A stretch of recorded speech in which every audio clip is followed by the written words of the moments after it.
Perdido, sem nada, sozinho. Essa é a definição de Homem de Ferro 3, um filme de Natal sobre a jornada de um homem se descobrindo ao ter que enfrentar seus maiores demônios, ao ter que enfrentar o passado que ele tem tentado fugir desde o dia que foi liberto dentro de uma caverna. Mas é o que dizem, a gente não pode fugir dos nossos demônios, não até os matarmos nós mesmos.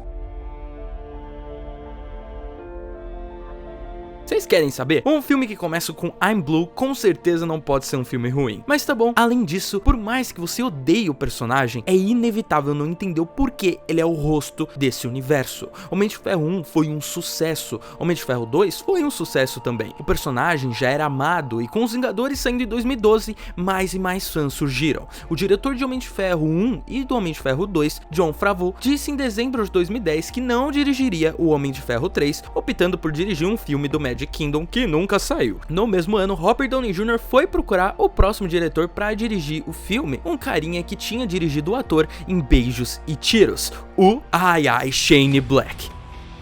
O diretor não só de Beijos e Tiros, mas também diretor de um dos filmes mais divertidos que eu já vi, Dois Caras Legais. Dois Caras Legais é um filme muito divertido, com um humor muito bem colocado, uma direção de atores ótima e uma estética linda, tudo o que um filme da Marvel precisa ter. As cenas de ação nunca param nesse filme e as piadas também não. Isso é algo que Shane Black brilha no humor e na ação. O que Shane queria com Homem de Ferro 3 era um thriller no estilo Tom Clancy, com Homem de Ferro lutando contra vilões do mundo real, evitando paradas tipo magia, espaço, coisas lúdicas, mas sim um mundo mais real, com o filme sendo uma espécie de Viagens de Sullivan, que é um filme lá dos anos 40, em que Tony passaria por uma jornada conhecendo várias pessoas importantes e diferentes ao longo da trama, que ajudariam na sua evolução, sem se manter um personagem estático, mas ele constantemente se movimentaria e estaria aprendendo com pessoas diferentes. E já que a gente tá falando dele,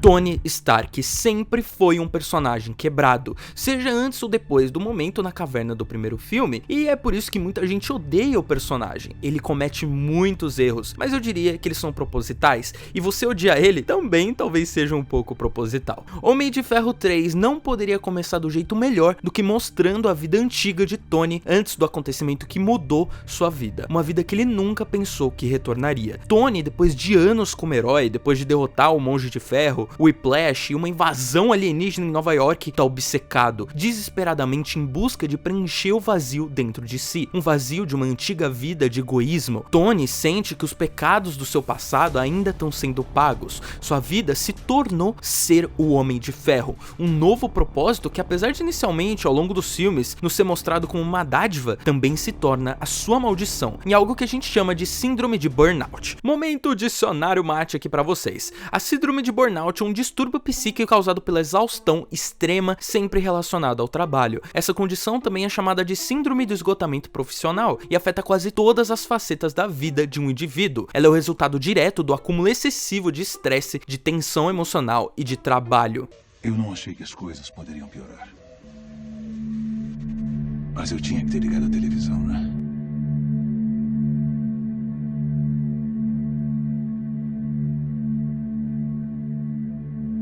Não só isso, mas depois da Batalha de Nova York, Tony tá com estresse pós-traumático e diversas crises de ansiedade. O que é interessante é que o MCU começou a explorar problemas psicológicos ao longo dos filmes, e é que isso acontece muito bem, por mais que muitas pessoas julguem. O acontecimento de ele ter ido até o espaço e quase morrido salvando o mundo, mano, vocês entendem o quão absurdo é isso? Realmente uma coisa que deixou um trauma em Tony. Além disso, a gente tem uma análise freudiana gigantesca envolvendo o Stark nesse filme. Depois de anos sendo guiado pelo seu ego e a preocupação apenas consigo mesmo, os acontecimentos com a morte dos seus pais, os acontecimentos de Homem de Ferro 1, Homem de Ferro 2 e Vingadores fizeram com que Tony deixasse o seu ego e desenvolvesse algo chamado por Freud de superego. Basicamente, segundo Freud, existem três partes que condicionam os seres humanos: o ego, o superego e o ID. O superego representa o aspecto moral da personalidade do indivíduo, o total contrário do ego. O superego é responsável por domar o que a gente chama de ID, que é a parte mais instintiva e impulsiva do ser humano, ou seja, o superego serve serve para reprimir os instintos primitivos com base em valores morais e culturais da nossa sociedade ou do próprio indivíduo. A base instintiva de um ser vivo é se proteger acima de tudo, é onde surge o ego. Mas no caso de Tony, ele possui essa parte reprimida após os acontecimentos na caverna e coloca o bem de outras pessoas em perigo acima de si mesmo, até mesmo da sua própria saúde, como demonstrado em diversos momentos no filme, onde ele tem ataques de ansiedade profundos por se sentir incapaz de ajudar indefesos.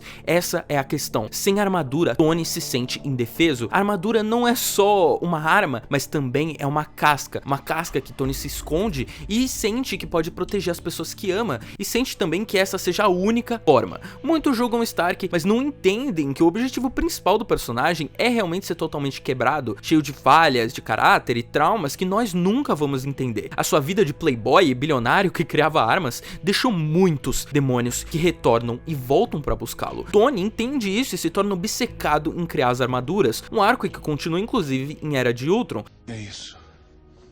Mas a ameaça é iminente. Eu tenho que proteger a única coisa sem a qual não consigo viver. Você. É uma distração da realidade que ele não consegue lidar, mas ao mesmo tempo é a única forma que ele encontra de proteger os que ama. Isso tem destruído sua relação com a Pepper. Ele não a dá mais atenção, sua obsessão a assusta, eles estão se afastando. Ironicamente, a sua superproteção pode ser o motivo dele acabar perdendo o amor da sua vida. Ele tá tão obcecado que ele coloca um sistema de proteção na armadura que o protege e quase machuca a Pepper enquanto eles estão dormindo. Não só isso, mas o egoísmo de Tony continua. Em seu egoísmo, após o Happy ser atacado pelo grupo Extremis no filme, o Tony dá o próprio endereço pro vilão em um ato totalmente impensado, acreditando ser de ferro de verdade, o que destrói a sua vida e coloca a vida dos que ama em risco de fato. E pela primeira vez em um filme a gente vê o Homem de Ferro sem nada, sem dinheiro, sem armadura, sem Vingadores, sem Jarvis, e isso é genial. Um homem grande com armadura. Sem isso, você é o quê? É ele sozinho contra o Mandarim. Não ironicamente, é a melhor coisa desse filme. A atuação do Ben Kingsley é sem explicação de tão boa. Caricata com certeza, mas muito boa. Apesar dele trazer inicialmente uma visão um pouco pretensiosa do povo árabe, esse é o objetivo. O Mandarim não é nada mais do que a maior subversão já feita pela Marvel. Não só por ser anunciado como vilão inicialmente, logo depois só ser revelado como um ator aleatório, mas também por criticar a visão parcial e a narrativa manipulada que os Estados Unidos criam dos povos árabes na maioria dos conflitos. Como no caso de atos terroristas, os Estados Unidos, em qualquer conflito armado, fazem um trabalho cruel de propaganda. Eles mesmos machucam, bombardeiam, mas a bandeira azul, vermelha e branca permanece ali. A narrativa de que eles são os mocinhos intocáveis e os outros povos são os vilões permanece ali. Mas o que é ser terrorista em sua definição? O próprio Patriota de Ferro no filme representa isso. Ele é a bandeira americana ambulante, o patriotismo cego de um império criado em cima de outros povos e vidas. Eu não vou dizer que talvez aqui tenha sido a melhor forma de passar essa mensagem, afinal o filme infelizmente ainda cai em diversos estereótipos, o que é deprimente, mas a mensagem e a ideia estão ali, eu garanto. O primeiro e o segundo filme do Homem de Ferro pegam outros povos e colocam eles como os vilões. Primeiro você tem o povo árabe lá no primeiro filme, que faz parte da Sociedade do Anel, depois você tem no segundo filme um homem russo, e agora aqui você tem um mandarim, mas essa é a subversão. Nele é definido que o vilão mesmo é o Mandarim, um homem asiático que odeia os Estados Unidos, mas na verdade, o verdadeiro vilão é literalmente um estadunidense, Aldrich Killian. Imagina um ano novo, você é prometido com um grande futuro, por um grande homem, um dos bilionários mais famosos do mundo, e você é deixado em cima de um prédio com a tentação de pular e terminar sua vida, simplesmente acabar com tudo. Mas aquele sentimento de ódio por aquele que te humilhou é a primeira coisa que te faz se sentir vivo em anos. Isso se torna a sua obsessão. Provar que não precisa de ninguém, provar que pode mudar o mundo sem a ajuda do grande e poderoso Tony Stark. Killian cria uma iconografia da visão oriental. É só governar nos bastidores. Porque quando você dá um rosto ao mal, um Bin Laden, um Gaddafi, um Mandarim, dá um alvo às pessoas. Você não existe.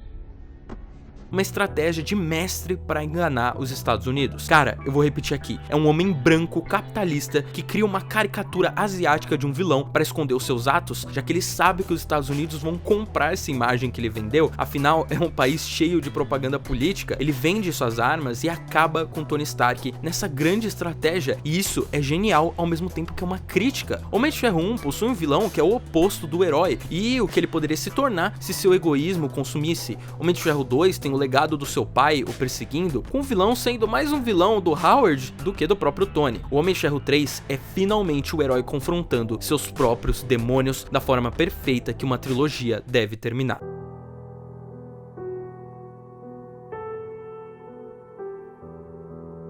Tony Stark tá morto, sem dinheiro, sem suas dezenas de armaduras, sem Jarvis, sem Mark 42, sem Mark 43, sem Mark 44, nada. O bilionário playboy filantropo, sem o bilionário playboy filantropo, ele tá no chão. A própria forma que ele é representado é exatamente como um veterano de guerra. As suas roupas, a forma desconfiada de agir, a presença do Harley Keener, apesar de parecer um pouco inútil de primeira, é claramente a parte humana que Tony precisava. Um garoto simples vivendo em uma cidade no interior, total oposto de Tony Stark, da mesma forma que o Peter Parker acabou se tornando pro Tony futuramente. Mesmo que muitos não gostem, ironicamente é necessário para a evolução do próprio Stark. Ele precisa ajudar na evolução de alguém além de si mesmo, investir no potencial de alguém além do seu próprio ego. E o garoto desempenha bem essa função aqui, mesmo que superficialmente. Tony sempre tenta exercer um papel de figura paterna pelo trauma deixado pelo seu próprio pai, como mostrado de forma genial no segundo filme. Ele tá numa situação totalmente sem saída, sem suas armaduras, ele precisa encontrar seu valor sem elas. Ele não acredita que possa viver sem. Ele acredita que elas fazem parte de quem ele é. Elas são o Tony Stark. Como inclusive ele diz no começo do filme. Minhas armaduras são...